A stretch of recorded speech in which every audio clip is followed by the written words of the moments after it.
Future tense रो future perfect continuous tense को स्वागत। Future continuous tense रे मध्य केते गुडी रूल्स गुडिक फॉलो करबा को पड़िबो। सेही शर्त गुडिक मध्यरु प्रथम शर्तटी होछि जेउ वाक्यर शेष 5 अक्षर जेपरि कि ई आसुथिबी, ई आसुथिबो, ई आसुथिबु, ई आसुथिबे किंबा ई आसुथिबा लेखा होइथिले किंबा शुभुथिले सेही वाक्यटी फ्यूचर परफेक्ट कंटीन्यूअस टेन्स रे अछि बोली जानि परिबा। द्वितीय शर्तटी फ्यूचर परफेक्ट कंटीन्यूअस वाक्यटी एहिपरि रूपरे थाए जेपरि कि सब्जेक्ट परे शाल किंबा विल, तापरे हाव, तापरे बीन, तापरे भार्ब रे आईएनजी दिया जाय थाए। एवं तृतीय शर्तटी फ्यूचर परफेक्ट कंटीन्यूअस वाक्यटी विल किंबा शाल रे प्रश्न एवं नॉट लागि थाए। वर्तमान में फ्यूचर परफेक्ट कंटीन्यूअस टेन्स रो रूल्स किंबा नियम गुडिक जानिले तेणु एहार फॉर्मूलाटी होछि सब्जेक्ट प्लस विल किंबा shall plus have plus verb रे आईएनजी लागि थाए।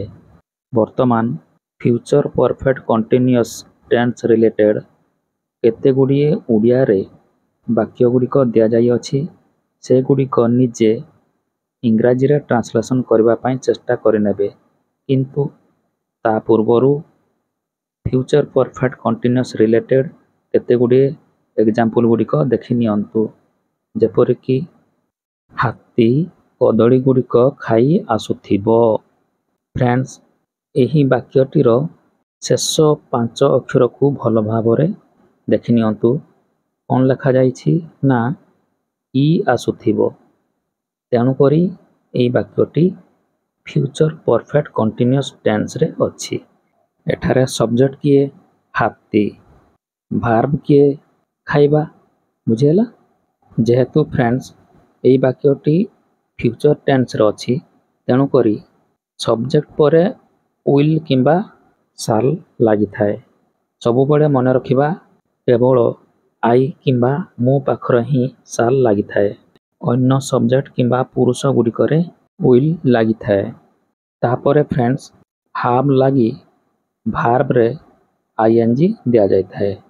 ठीक अछि, तेणु ट्रांसलेशन टी एपरि भाबरे करा जाय जेपरि कि an elephant will have been eating bananas। हाथी कदली गुडिक खाई आसुथिबो कि? Will an elephant have been eating bananas? हाथी कदली गुडिक खाई आसु नथिबो। An elephant will not have been eating bananas। हाथी कदली गुडिक खाई आसु नथिबो कि? Will not an elephant have been eating bananas?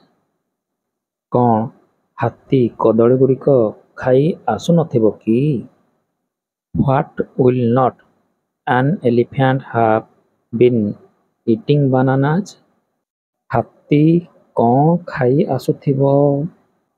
What will an elephant have been eating? Thank you.